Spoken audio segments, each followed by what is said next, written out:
Welcome to the Grad School Femme Touring Podcast. This is Doctora Yvette Martinez-Vu, and I will be serving as your femtor, providing you with tips and tricks and everything else you need to know to get into graduate school. For the past 10 years, I've been helping undergraduate students get into top graduate programs in their field, and I'm really excited to share this information with you too.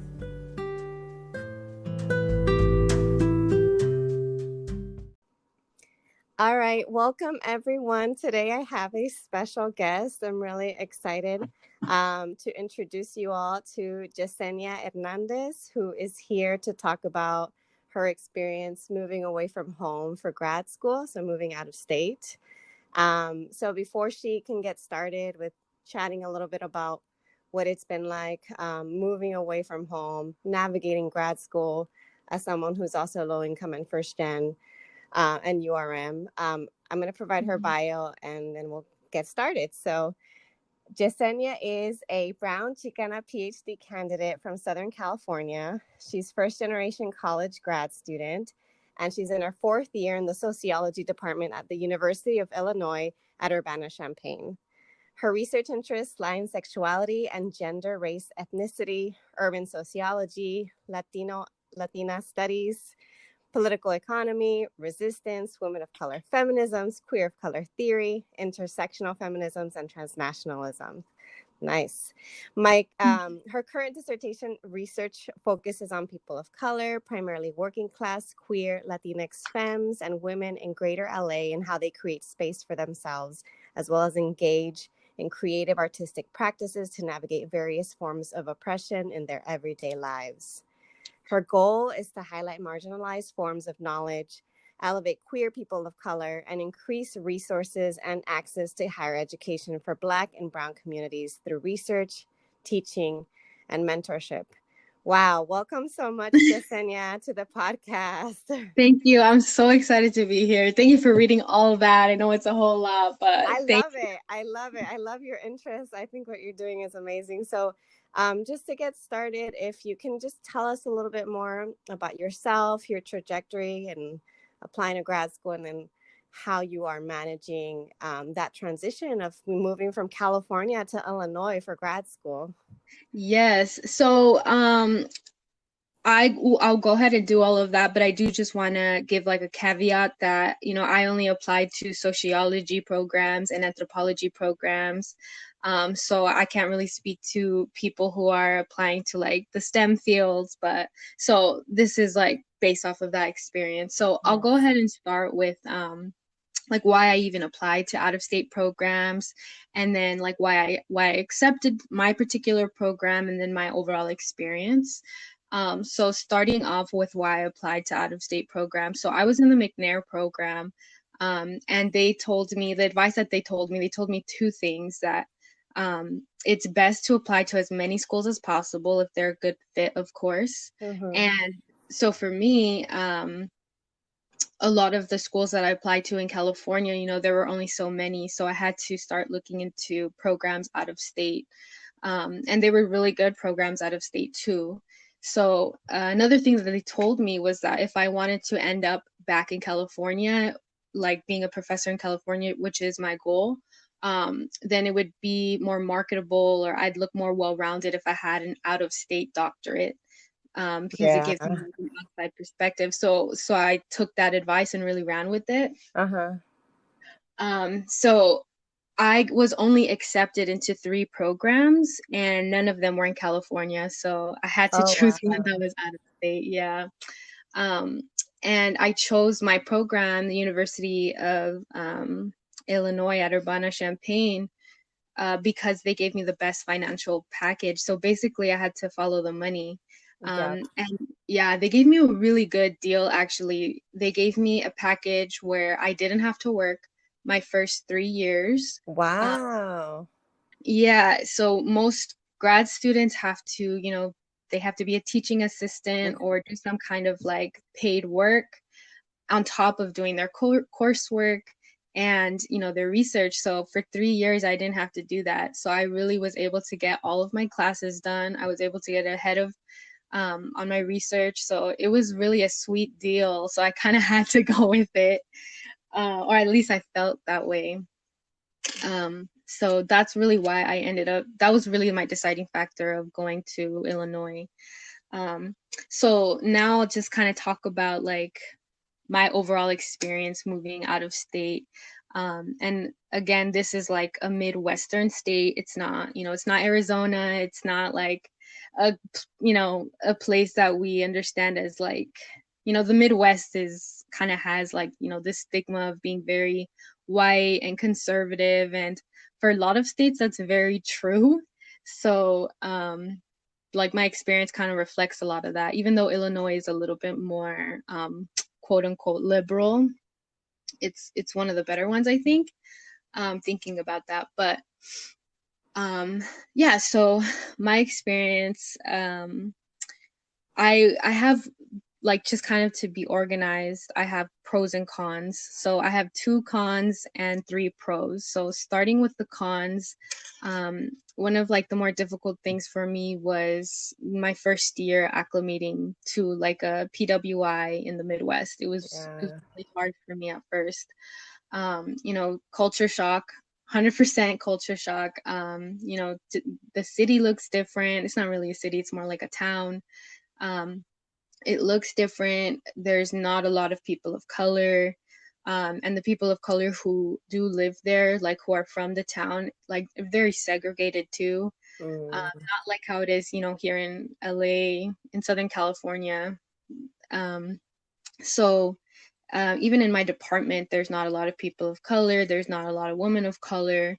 So it took me a while to find my community. So like a suggestion for, or like advice with that is I would suggest doing the work to find that community as soon as possible, because if you're not being on top of it, then you can really find yourself just kind of feeling isolated, feeling lonely. And what are some examples of when you say do the work to build or find community, like what would you recommend? Because sometimes like when you move to a new place, you don't even know where to start. Like you're like, where are the people of color? Where are the women of color? Yeah, you're absolutely right, because that is how I felt. I didn't even know that there were even places to look. So, but there are, especially, you know, at universities, there's always going to be, or not always, but usually, you know, there's like cultural houses, there's like organizations or like clubs that they have. So my university did have these things. It just took me a while to like actually start looking for them, because you know, for other reasons, I really wasn't doing that work.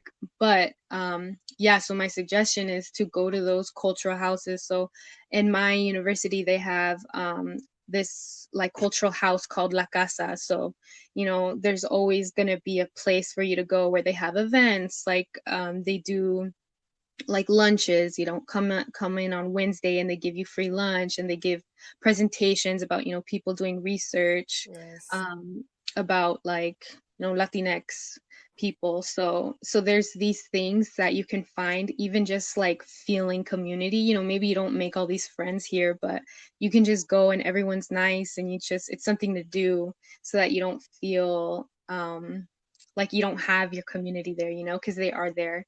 And also in my program, there are other, you know, women of color that I feel like I could have started earlier, getting to know them, and, you know, like doing work together, asking for advice. Like there are people out there, like even though it's just like 2 or 3, it's important to still make those connections and like and do that, because once I did that, I felt so much better. But it took me like a year to do it, and that's one of the things I wish it didn't take me so long. But yeah, there's also like particular programs for grad students, like Latinx grad students, which is like a little bit different than the cultural houses, because a lot of them or a lot of the people who go are just undergrads, and you kind of want grad students to connect to, even though they're, you know, Chicanos and Latinos, like that's great, but I want somebody who understands my grad school experience. That's something actually that I was gonna mention too, is because when you said, "Oh, go to the go to the La Casa or whatever is the equivalent at that university, I've Yeah. noticed that a lot of universities really cater to undergrads. And so for me, it was so easy to make friends and build community and Mm-hmm. socialize in undergrad. But in grad school, Mm-hmm. it was much harder. I felt like I was kind of like, well, for me, I went right out of undergrad. So I felt too young to be a grad student and too old to be an undergrad. So it was hard for me to connect. So it's just, I'm glad that you're pointing that out. Yes, yes. Yeah, thank you for saying that. But yeah, so like finding these other grad students who you can like study with, or like you can talk to about like your research, and they understand, and you know the little things they get. So Mm-hmm. yeah, that's one of the other big things that I suggest for doing the work. Um, but yeah, so another culture or element of culture shock had to do with like the microaggressions that happen all the time, and Yeah. even the sexual harassment. And this was from like my own freaking, oh, I'm sorry for language. It's um okay.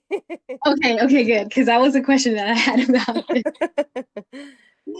From like, yeah, my own department, from other grad students who were like just from the Midwest, and then the people who live in the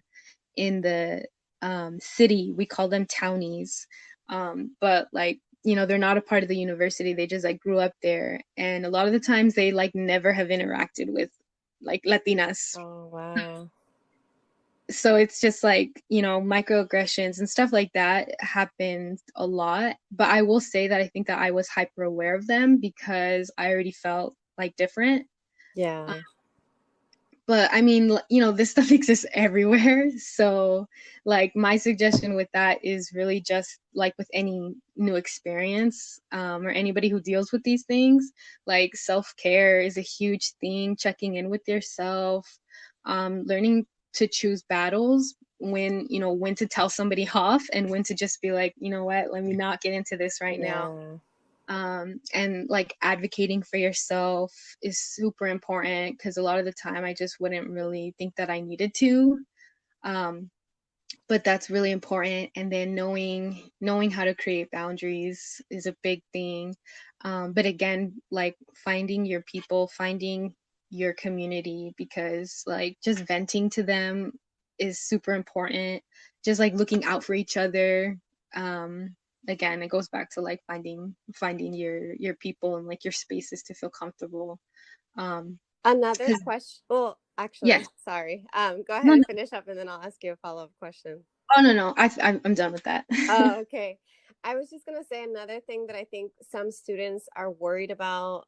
They've talked to me about that when they think about moving away from home, is just Yeah. how their family members are going to react to them moving. And Mm, then, like, is my family going to be accepting? Am I going to become more distanced from them because yeah. I'm physically away from them? So how has that been for just in your experience? I know every experience is different. Some folks are more supportive than others, but have you been able to manage that okay? Or do you feel like it has been harder to connect with family because you're away? I'll tell you this, like, I don't live that far away from my family, but it's far Mhm, enough that I don't see them regularly. And for me, moving farther away actually brought me closer to my family because mhm. living with them, I couldn't stand them.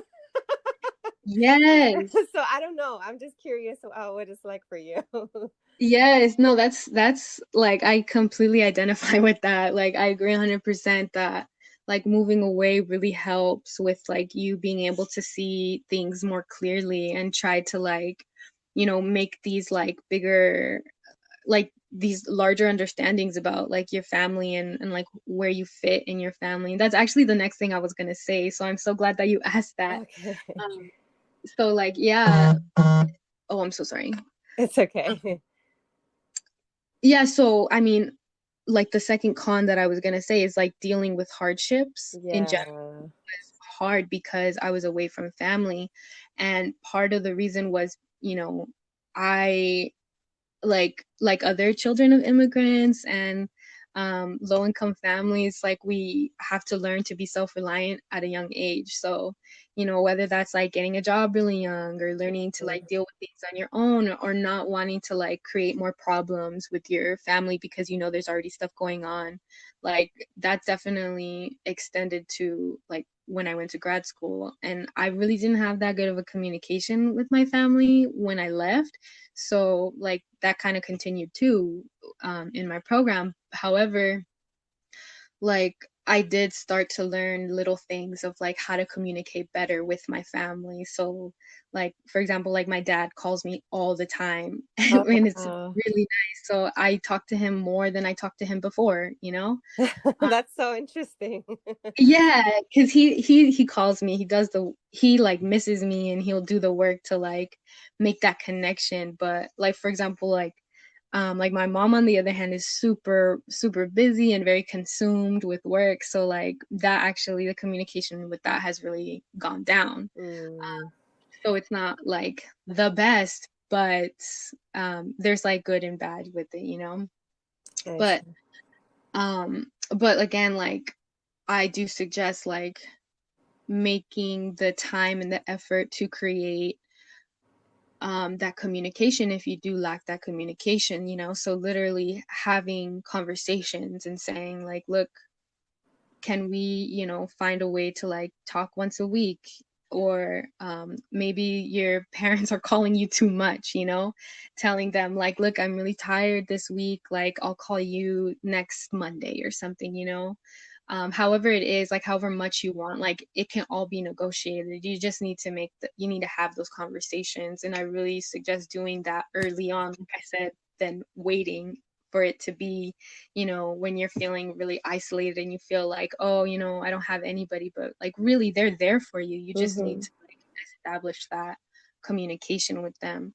Um, so, I mean, and another example that I have is like dealing with hardships, being away from family. Like my grandpa died my first year. Oh, Um, wow. I'm and sorry. oh, no, it's okay.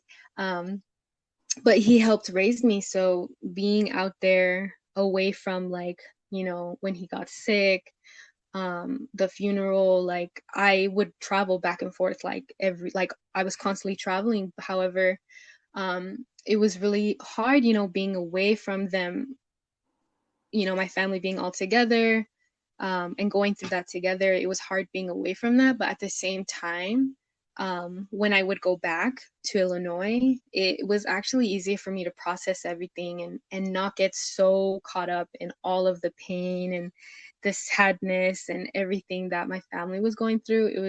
It like it sounds weird, but it was the distance helped me heal a lot from it. Wow. So it's like a blessing in disguise. That's not what I thought you were going to say. I mean, no, I Wow. mean, overall, looking back, I realized that it was like, I feel like if I was in my program here in California and that happened, I feel like I wouldn't have been able to like focus at all on my studies and my coursework. I probably would have like taken a break or something, but it was kind of like out of sight, out of mind. And Yeah. I wasn't trying to do that. It just happened that way. Um, and it maybe was like a blessing in disguise because maybe I wouldn't have been able to finish that semester if I was here. I don't know. That's just like I'm just like speculating at this point, Yeah.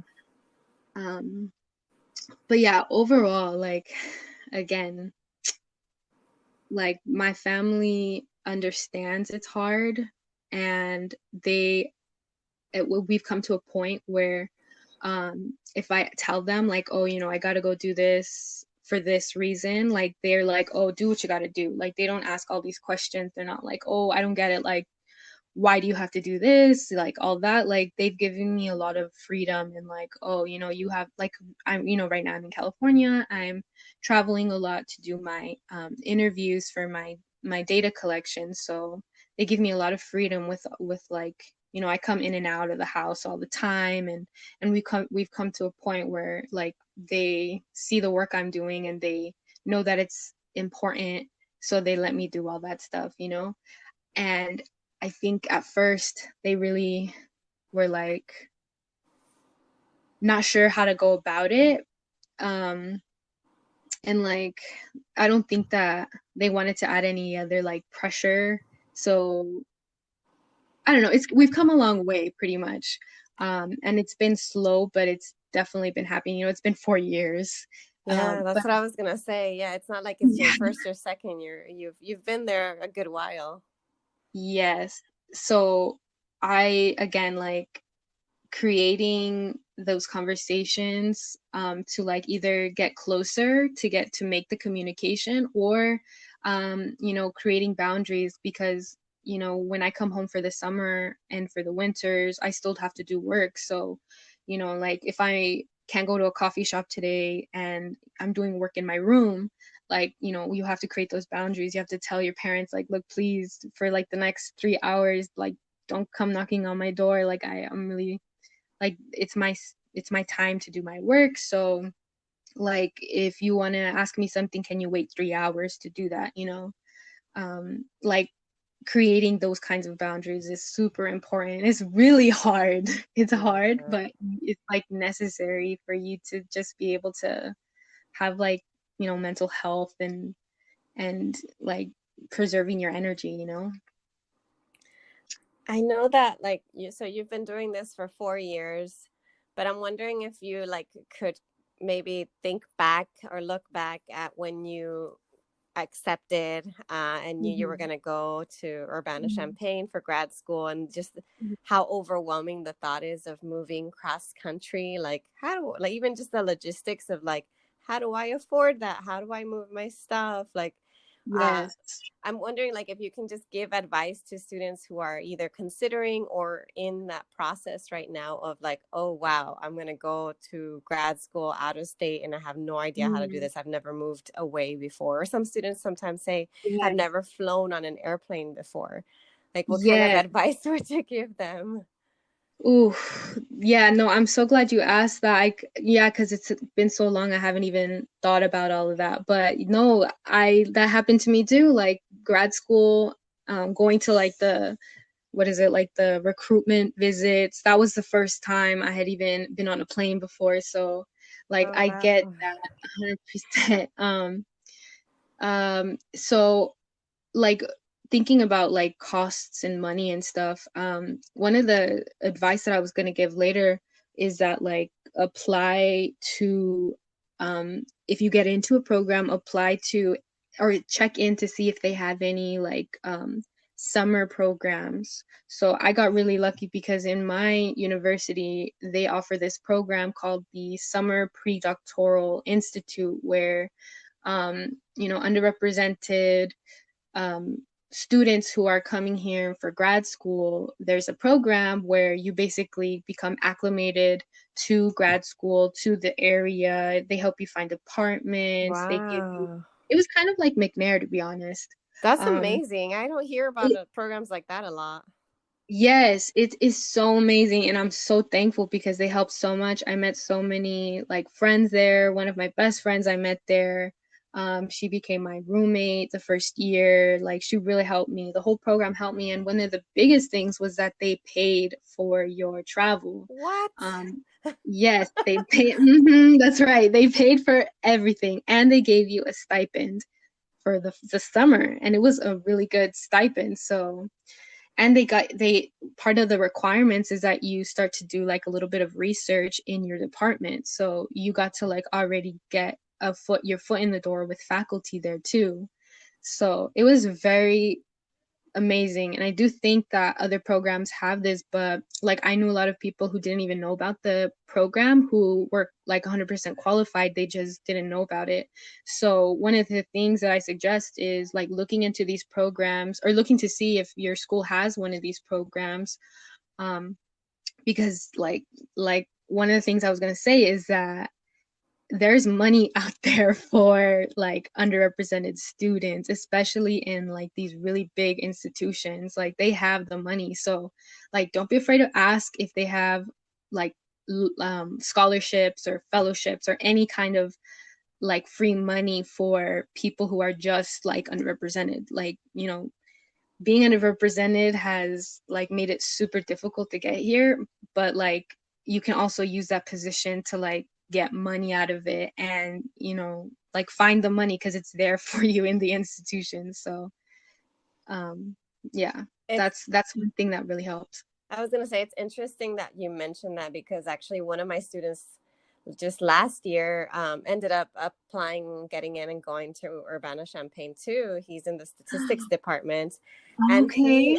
he was struggling with the move and how am I going to afford the flights, etc. And so he reached out to the department and told them, he's like, I'm doing the best I can to try to find a summer job, and I'm struggling to be able to book my flight in advance to arrive there. And they were just out of nowhere, they offered to pay his flight essentially to get there.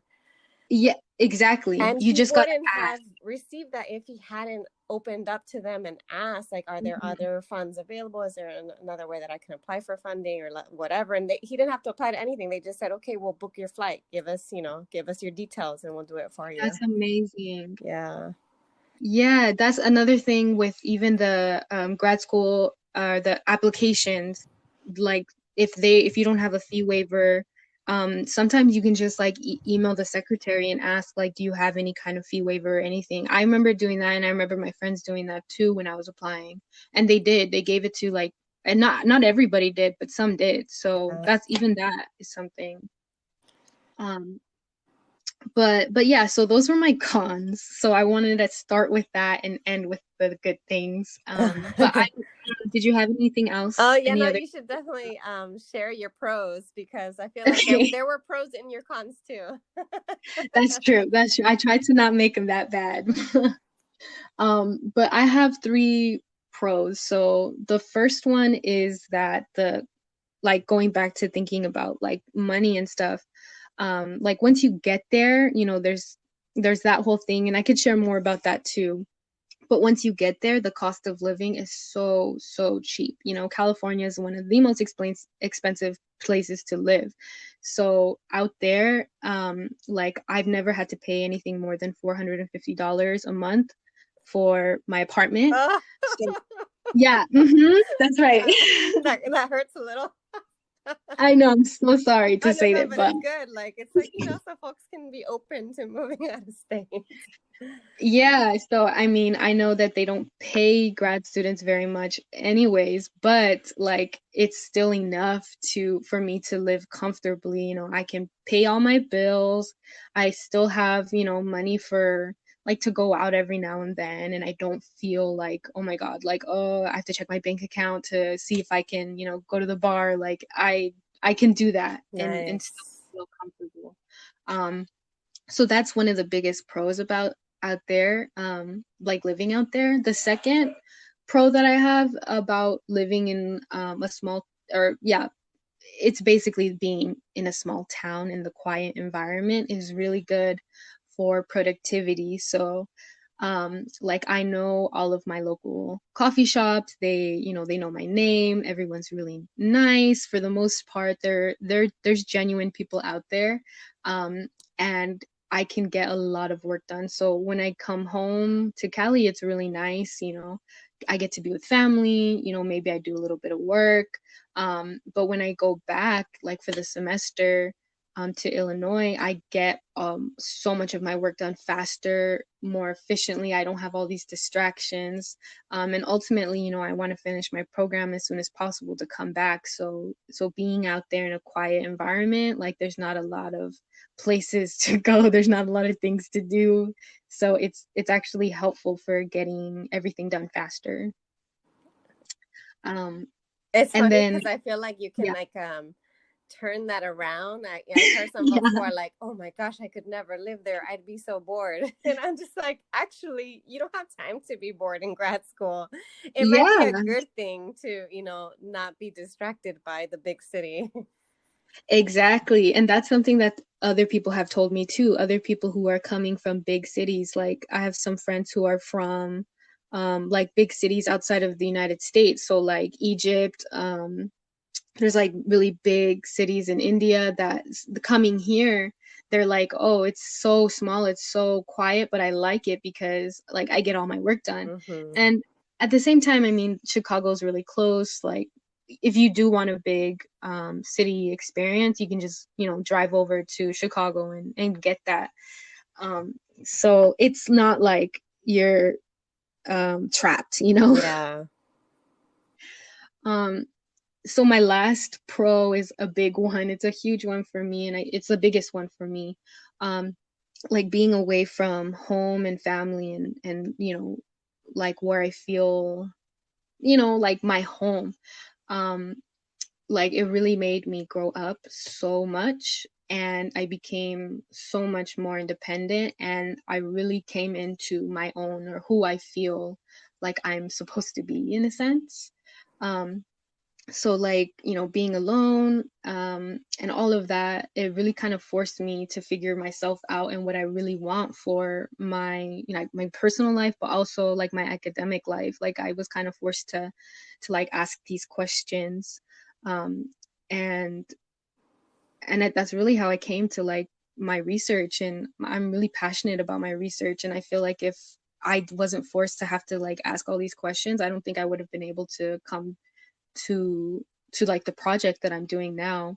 And I found my advisor. It took me a while to find him, but I found him, and he really advocates for me. Like he's an amazing mentor, and he's made my experience much better too. That's And important too. Yeah. yes, it was so important. And like my mentor before him was so trash. Like she's trash, and she really did not understand who I was, and she doubted me a lot. Ugh. Yeah, it was really not a good experience, but like I'm thankful that like I was able to kind of like feel, I mean, I'm not thankful, it's hard to explain. Like if I felt really crappy at certain times, like I felt imposter syndrome all the time. I felt like these people don't want me here, I don't want to be here, like I might leave the program. I went from like feeling all of that to like being forced to realize like this is my place. This, I do belong here. I know why I belong here, and I understand that even just being here, even just my presence here is important. So I mean, I'm thankful that I came to that conclusion. But I don't know if that would have happened if I had stayed in California. But yeah, I just learned a lot of skills about like how to advocate for myself, and like when to identify when I need support, and just how to become more sustainable. And I really do think that I have such a great support system and community now, and I'm really proud of that. um but yeah, even just kind of like learning about myself, just on a personal level, like growing up in like kind of a conservative, strict home, like I didn't really get to like figure myself out. So like living alone, living away from home, I really was able to explore myself more freely and openly. And that's kind of another like way that I kind of just came into my own, and like figured out more about myself in that sense. um and like I was able to heal a lot from like traumas from home, Wow. and like move past those things. Like like we were talking about earlier, I was able to kind of look at things, take a step back and look at things more clearly. So that really helped me too with like kind of figuring myself out, I guess. That is such an important pro to mention. I think that a lot of us, at least, those folks that I know who are Latinx, who have immigrant parents, we grow up in sometimes sheltered homes, or sometimes Mm-hmm. we're like stuck in a bubble. Like a lot of us, not everybody, but a good portion of my friends, they're from a certain part in SoCal, and then most of their family lives in that part in SoCal, so everybody's kind of very like well connected, and like it's a tight knit Yeah. family. But because Uh-huh. of that, few people in the family actually move away, and sometimes it just it doesn't allow for the same level of growth, or even the pace of growth, because I think you probably grew up and became way more independent in your first year in grad school than you would have maybe if you were still close to home. Maybe it would have taken you a little longer to get there. So I think Yes. there's like definitely a lot of benefit to that, where you're just like, I've done it on my own. I know I can handle this. And it opens you up to even more possibilities, because you're like, I've handled it before, I can handle it again. Yeah. Absolutely. Yes. No, that is so, I'm so glad that you said that, because I really identify with that. Like, I do think that I've become more confident and like sure of myself, because I know that I've done these things, that even my friends will say things like, damn, you've done that. And like, to me, I'm like, yeah, like I had to do it. So I'm not like, oh yeah, look at what I've done, you know? Yeah. But like, there's others, like, there's this new student in my program. She's a first year right now, and I kind of like, I'm mentoring her, and she kind of talked about that. She recently emailed me saying that she just finished her first year, and she's also a Latina from Chicago, you know, from like a very like, there's a lot of Latinos in Chicago, so it's kind of another experience. But she said the same thing. She emailed me saying like, she just feels so much more confident, and last year was really hard for her, but she kind of like is at this point where she's like, I've done a lot, like I'm proud of myself, like I feel more sure of myself, because she's kind of had to been forced to like do all of this and like make it work. It's So almost yeah. like exposure therapy. A fuerzas, you're like, oh, I've got to do Yes. this. There's no other option. Yeah, exactly. Yeah. Oh, wow. Well, I guess since you just shared your cons and your pros, I just wanted to see if there was anything else, any other kind of advice you would give to undergrads or folks, you know, recently out of undergrad who are interested in going to graduate school, interested in applying either away from home or out of state. Is there anything else you'd like to share with them? Yeah, so I have a lot of tips that I just remembered from when I was applying. So I'll just kind of like go through them. And I know that you give these tips as well. So I'll just like quickly go through them. Yeah. So these are all tips for people who are applying. So these are things that I remember being told, and I think that really helped me get into my program.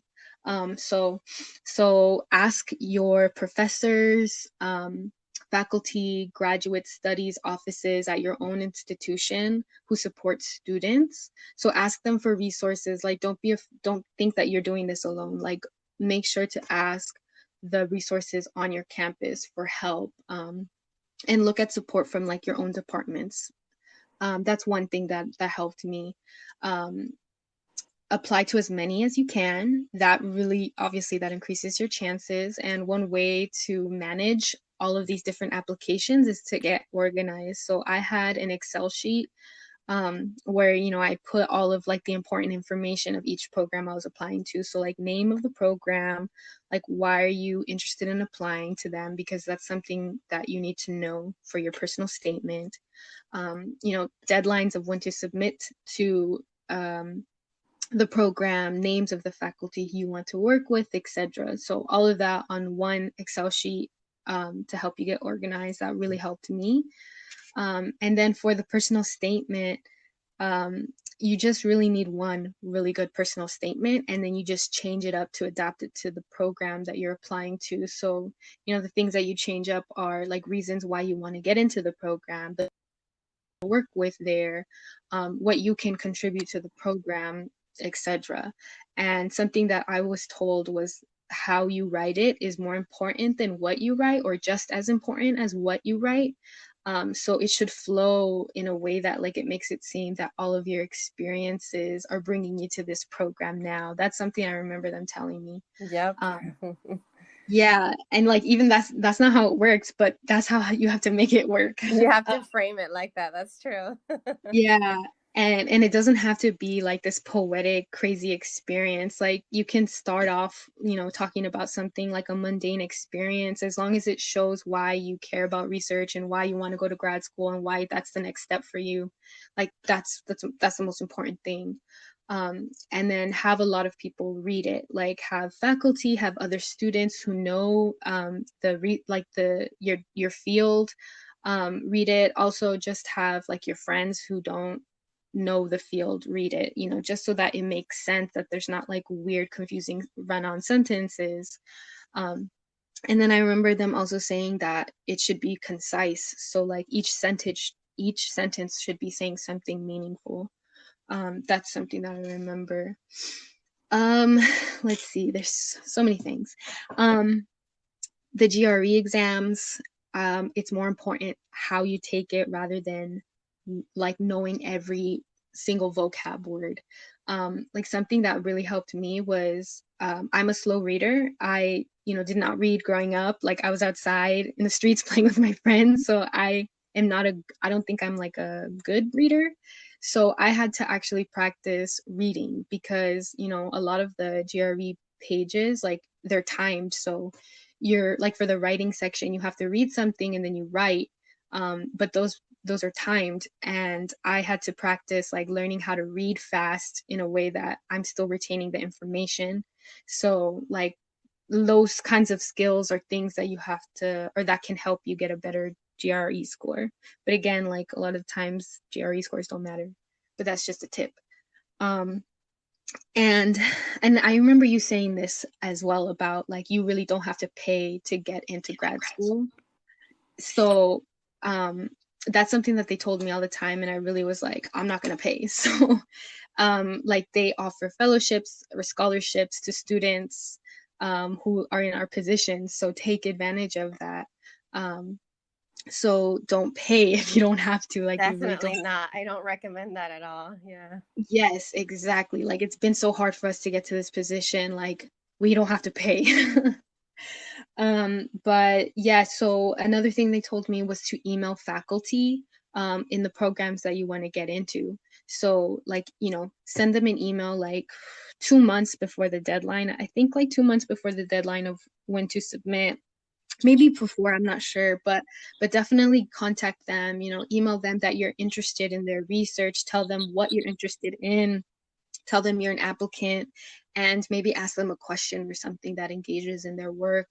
You know, tell them the things that you do that are related to their work. Even if they don't email back, it's still something that they see, that when they are looking through the applications, that's something that puts you out there. That's going to be helpful because there's going to be a lot of really great applicants. But if there's like something that gives you like a leg up, like, you know, that's something that can do that.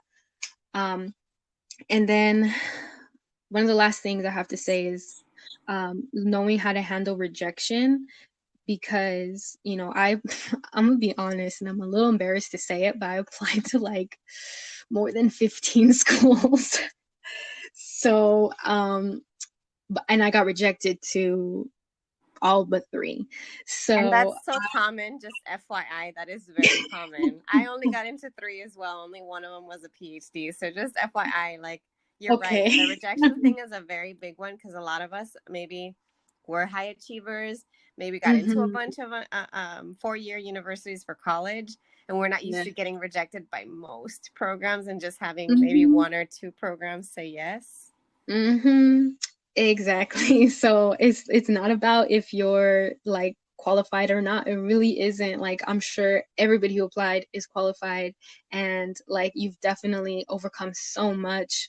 So like it's not about that. It's really just about like little bureaucratic things. Like maybe they're only accepting 2 people, or maybe they don't have no money and they're not accepting anybody. I mean, that, you know, sometimes that happens. Or yeah, the person you want to work with, they're not accepting anybody. Like there's so many things that go into it. So it's like never think that it's because you are lacking anything. Like that's not it.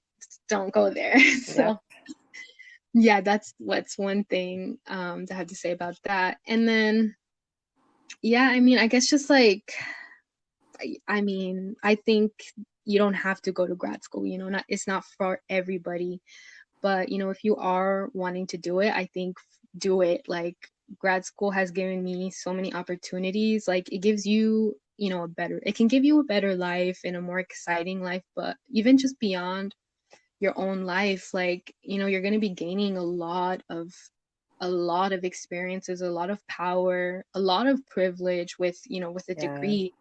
So it's like you can make big differences, whether that's like, you know, making your family proud or being upwardly mobile. increasing representation in higher education, or like, my goal, like creating courses, like when I teach, I want to create courses where I get to teach like radical theories and history about resistance and abolishing systems of oppression. Like, I think that is like such a great opportunity. I think it's important. So, if you're thinking about it, like, do it, like, use these things to motivate you, because there's times where you're going to be like, maybe I don't want to do this. Mm-hmm. But if you do think it's important, I think remember these things, remember these bigger things, and don't lose sight of them. Yeah. But yeah, just remember that you're badass. That's my last advice. I know, especially when you think about how far you've come. A lot of us, like, we don't realize how far we've come, and then we're like, dang, I did that. Dang, I got a BA and I had no idea how to even get into college. Dang, exactly. Like, I'm thinking about a PhD, and like, I didn't even know that existed until like a year or two ago, So. Yeah, no, 100%. And something that people always tell me that I forget all the time is like, celebrate the little things. Like, you finished writing a personal statement, celebrate that, be proud of that. Like, that's hard work. That is. And it's hard to celebrate, because a lot of us are not taught to celebrate or to take care of ourselves. Mm-hmm. That's important too. Yes.